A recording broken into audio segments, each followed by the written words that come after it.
ነው። የቀድሞ ባለቤቷ እንድትሞት ከግንድ ጋር አስሯታል። እሷም ታዲያ 40 ቀናትን ደን ውስጥ አሳልፋለች። ታዲያም እንግዲህ በመጨረሻ ከታሰረችበት ቦታ ሳይሆን አጀብ ጉድ የምታስብል ሴትም ሆና ታገኘች።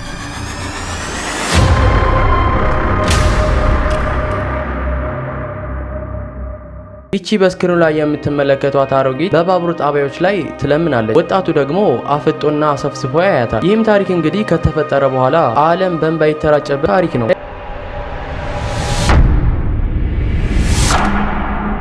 ለ6 ዓመታት ሲጋራ በሚያጨስበት ገንዘቡ ቆጥቦ መኪና የገዛው ሰው ብዬ ብነግራችሁ ምን ይሰማችኋል? ብቻ ለማንኛውም እነዚህን ገንዘቦች ካጠራቀመ በኋላ በገዛው መኪና ህይወቱ አለፈስ ብላችሁ ምን ይሰማችኋል? ብቻ ለማንኛውም ታሪኩን ግልጽ አድርጌ ለመናገር እንሞክር። ይህ ሰው አህመድ ዶክ ይባላል። ወደ ሀገረ ቱርክም እንግዲህ ነዋሪ ነው።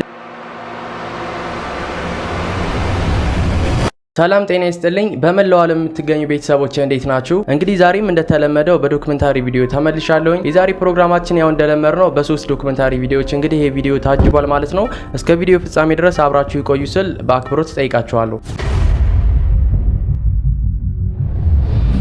ጉድ እኮ ነው። ይቺ በስክሪኑ ላይ የምትመለከቷትን ግለሰብ የቀድሞ ፍቅረኛዋ እንደዚህ ያደረጋት ቢባል ማን ያምናል?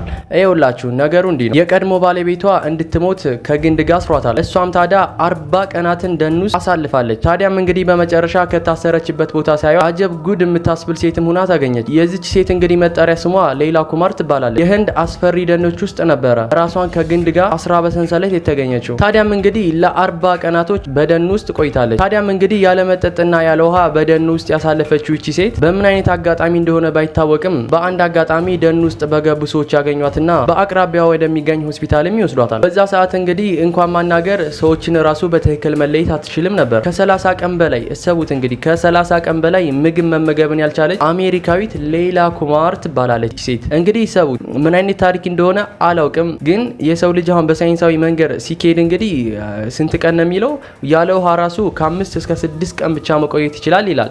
ነገር ግን ምን አይነት ተአምር እንደተፈጠረ ባይታወቅም ያው ስክሪኑ ላይ እንደምታዩት እንግዲህ በማስረጃ ስለሆነ ማለት። ታዲያም እንግዲህ እንደዚህ የሆነችበት ምክንያት ወይንም ጉዳዩ ለማጣራትም ይሞከራል። ማን ነው ይህንን ጉዳይ ያደረገብሽ ተናገሪ ሊሏትም ይሞክራሉ። ነገር ግን እሷ መናገር አትችልም። ሰውነቷ ውስጥ ያለውም የውሃ መጠን እንዳለ የደረቀም ስለነበር መናገርም ሆነ ምንም አይነት ቃል ማውጣትን አልቻለችም ነበር። ታዲያም እንግዲህ ግራ የገባቸው እነዚህ ሰዎች ወረቀትና እስክሪብቶም ይሰጧታል። ግድ የለም ችግር የለውም እኔ የቆየሁት እዚህ 40 ቀን ነው። ይሄንን ሁላ የሚያስጠላ ተግባርና ሁኔታ ያደረገብኝ የቀድሞ ባለቤቴ እንድሞት የፈቀደብኝም ብላ በጽሁፍ መልኩ ትናገራለች። እነሱም እንግዲህ ለፖሊስ ጉዳዩን ያሳውቋቸውና ይህ የቀድሞ ባለቤት ተብየው እንዲፈለግ ይደረጋል። ከዛም በኋላ እንግዲህ እጅግ ብዙዎቹን ያስገረመው ታሪክ የሚጀምረው ከዚህ በኋላ ነበረ። ይቺም ሴት እንግዲህ ወደ ህንድ የመጣችው ዮጋ ለመማር ከ10 ዓመታት በላይም እንግዲህ ወደ ሀገረ ህንድ ቆይታዋን አድርጋለች። በስተመጨረሻም እንግዲህ ባልዬ ተብየው ቢፈለግ በተአምር ሊገኝ አልቻለም። በመጨረሻም እንግዲህ ይህ ሰውዬ ሊፈለግ ስላልቻለ ጠፍቶም ይቀራል። ምክንያቱ ደግሞ የሚያስገርመው ነገር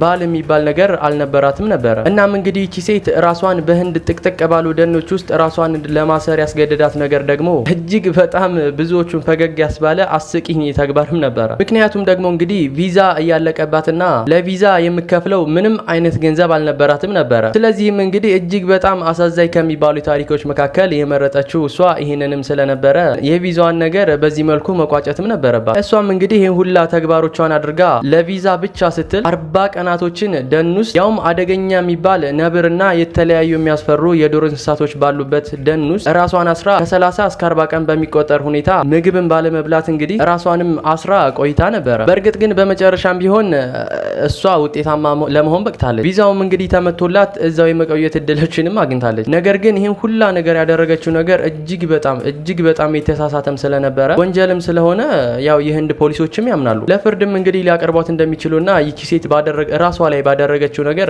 ልትቀጣም ይገባታል በሚል ሀሳብ ዙሪያም እየተነጋገሩ ይገኛሉ። እንግዲህ ለዜጎች ያው እንደምታውቁት እጅግ ቁጥጥር የምታደርገው ሀገር አሜሪካ ግን ይህን ሁላ ነገር እየፈቀደች አይደለም። ወደ ኤምባሲ ያምጡልኝ ባካችሁ፣ እሷ ለኔ ታስፈልገኛለች፣ እሷን እፈልጋታለሁ የመጀመሪያ መልሳቸውም ነበረ። እና ለማንኛውም የሌለን ነገር ለማግኘት ያለንን ነገር ማጣት ምን አይነት እብደት ይመስላችኋል? እስቲ በዚህ ላይ ሀሳብ አስተያየታችሁን እፈልጋለሁና እሷ ያው ይህንን ነገር ለማግኘት ብላ ራሷን ከ30 እስከ 40 ቀን በሚቆጠር ሁኔታ በህንድ ደኖች ውስጥ አሳልፋለች። ማለት ማንኛውም ሰው ሊያደርገው የሚችለው ነገር አይደለም። ምናልባት ግን እቺ ሴት ወይ የአይምሮ ችግር ሊኖርባት ይችላል ወይንም ደግሞ ሌሎች ያስጨነቃት ነገር ስላለ ነው እንጂ የሰው ልጆች ሲጀመር ሌሎች ሰዎች ጋር የመጨከን ሁኔታ ችግር የለባቸውም። ነገር ግን ራሳቸው ላይ እነዛን ነገሮች ለማድረግ ትንሽ ይከብዳልና ይሄንን ነገር እንዴት ታዩታላችሁ ለማለት ፈልጋለሁ። ብቻ ለማንኛውም ይሄ ታሪካችን በዚህ ይብቃንና ወደ ቀጣይ ዶክመንታሪ ቪዲዮአችን እንለፍ። ይቺ በስክሪኑ ላይ የምትመለከቷት አሮጊት በባቡር ጣቢያዎች ላይ ትለምናለች። ወጣቱ ደግሞ አፍጦና አሰፍስፎ ያያታል። ይህም ታሪክ እንግዲህ ከተፈጠረ በኋላ ዓለም በእንባ የተራጨበት ታሪክ ነው። ይኸውላችሁ ውድ ቤተሰቦቼ ነገሩ እንዲህ ነው ላስረዳችሁ። ማላፑራም ኬንያ ኢንዲያ ውስጥ ነው። ይህቺ ሴትም እንግዲህ ከልጅነታቸው ጀምራ ያስተማረቻቸው ማትስ መምህር ነች። ታዲያም እንግዲህ ይህ ሰው ማንነቷን አብጠርጥሮ በደንብም አውቋት ነበር። ነገር ግን ይቺን ሴትዮ የት እንደሚያውቃት ግራ ገብቶታል። በዚህ ሁኔታ ውስጥም ነበር ይቺ ሴት እንግዲህ የቀድሞ መምህሩ እንደነበረች የተረዳ። ታዲያም እንግዲህ ለዚች ሴትዮ አንድ ጥያቄን አስቀድሞ ይጠይቃታል። ባቡር ጣቢያ አካባቢ በዚህ መልኩ ምን ታደርጊያለሽም ብሎም ይጠይቃታል። እሷም እንግዲህ ምላሿ ይሄ ነበረ። ጡረታ ከወጣሁ በኋላ ልጆቼ ላዩን ሸሹ፣ ከኔም ተለዩኝ፣ ቤትም የለኝም፣ የሚረዳኝም ሰው ስላጣሁ ጎዳና ወድቄያለሁ የሚል አሳዛኝ መልሷንም ሰጠችው። ይህንንም ሁላ ታሪክ ታዲያ ሲሰማ የቀድሞ ተማሪዋ በዚህ ታሪክ እጅግ በጣም አዝኖ ስለነበረ ምንም አልቻለም ነበር። በእንባም ተውጦ እንግዲህ አቅፏት ይንሰፈሰፍ ነበረ። ታዲያም እንግዲህ ታዲያ ለምን እንደዚህ አይነቱን ተግባር መረጥሽ? እኛ ጋር እኮ መገናኘት ትችልም ነበረ። እኛን እኮ ባትወልጅንም አስተምረሽናል፣ እናታችን ነሽም ይላታል። እሷም እንግዲህ አንገቷን ደፍታ ማልቀስን ትጀምራለች። እንግዲህ በዚህ ወቅትም ነበረ የቀድሞ ተማሪዋ ለእሷ ምን አይነት ነገር እንደሚያደርጉላት ከቀድሞ የክፍል ጓደኞቹ ጋር መነጋገርን ይጀምሩ። ታዲያም እንግዲህ ለዚህ ተወዳጅ እናት ለማትስ አስተማሪያቸው አንድ ደስ የሚል ነገርን አሰቡ። ለእሷ በሚመጥናት ልክ ቤትና መኖሪያዋን መጦሪያዋን መግዛት ማለት ነው። አልፎም ተርፎም እንግዲህ እንደዚህ የወየበውን ልብሷን አዲስ አድርገው መቀየር ማለት ነው። ነገር ግን የሁሉም ጥያቄ እንዴት ትኖራለች የሚልም ነበር። ያው ማለትም ቤትና የተለያዩ ነገሮችን ካሟሉላት በኋላ እንዴት መተዳደሪያዋን ታገኛለች የሚልም ነገር ነበር ጥያቄ የተፈጠረባቸው ተማሪዎቹ ጋር። ተማሪዎቹም እንግዲህ ሰብሰብ ብለው የራሳቸውን ውሳኔ ይወስናሉ። መንግስት ያቋረጠባትን ጡረታ እነሱ ከራሳቸው ኪስ አውጥተው ማለትም አዋተው ያንን የተቋረጠባትን የጡረታ ገንዘብ እነሱም እንደሚሰጧት ይስማማሉ እዛው እና ለማንኛውም ይሄ በአንድ አጋጣሚ ተከስቶ የነበረ ታሪክ ነበር።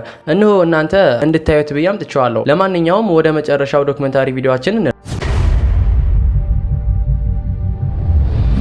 ለ6 ዓመታት ሲጋራ በሚያጨስበት ገንዘቡ ቆጥቦ መኪና የገዛው ሰው ብዬ ብነግራችሁ ምን ይሰማችኋል? ብቻ ለማንኛውም እነዚህን ገንዘቦች ካጠራቀመ በኋላ በገዛው መኪና ህይወቱ አለፈስ ብላችሁ ምን ይሰማችኋል? ብቻ ለማንኛውም ታሪኩን ግልጽ አድርጌ ለመናገር እንሞክር። ይህ ሰው አህመድ ዶክ ይባላል። ወደ ሀገረ ቱርክም እንግዲህ ነዋሪ ነው። ደረቱ አካባቢ የሚሰማውን ህመም እንግዲህ ለማስታከስ ወደ ሕክምና ተቋም ማለትም ወደ ሆስፒታል ይሄዳል። ታዲያም እንግዲህ ዶክተሩ ይህንንም ይለዋል። ሌላ የሚሰማ ነገር አለ? እሱም ታዲያ መልሱ እጄን ይደነዝዘኛልም ማለት። ታዲያም እንግዲህ ለ6 ዓመታቶች እንዲያቆም ተነገረው ሲጋራም በዚህ ምክንያት ነው። ከዚህ በኋላም እንግዲህ የምታጨሰውን ሲጋራ እጅግ በጣም አደጋ ውስጥ ነው ያለው፣ ህይወትህንም አሳልፈህ ትሰጣለህ፣ ህይወትህንም ታጣለህም ብሎ ዶክተሩም ይነግረዋል። በዚህም ሰበብ እንግዲህ የግለሰብ አንድ ውሳኔን ይወስናል። የለም እስከዛሬ ድረስ ሲጋራ በማጨስበት ጊዜም ሆነ ብሬ ብዙ ነገር ቀልጃለሁ፣ ከዚህ በኋላ ግን ለእኔ ለህይወት የሚጠቅመኝ ላደር እዛው ለዶክተሩ የተናገረው ንግግርም ነበር። ታዲያም እንግዲህ በየቀኑ 2 ፓኬት ሲጋራዎችን እሰቡት፣ 2 ፓኬት ሲጋራዎችን ያጨስም ነበር። ታዲያም እንግዲህ እነዚህን ገንዘቦች ሰብስቦ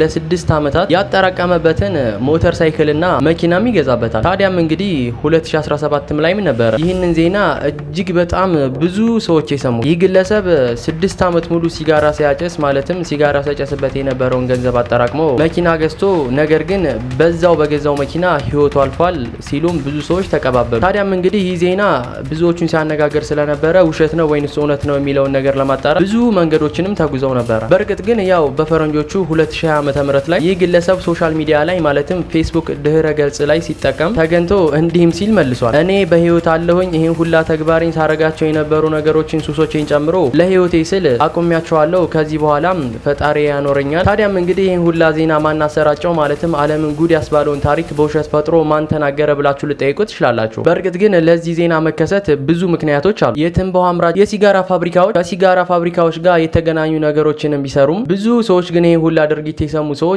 ሌላም ጉዳይ ያለውም አሉ። ያው ለማንኛውም ጤና ነውና ጤናችንን የሚጎዳ ነገር ባናደርግ ባይነኝ እኔ ለዛሬ። ለማንኛውም ታሪኩ የሰማችሁትን ይመስል ነበረ። እንደተለመደው በቀጣይ ቪዲዮ እንገናኛለን። እስከዛ ድረስ ሀሪፍና መልካም ጊዜ ተመኘው። መልካም ቀን ይሁንላችሁ።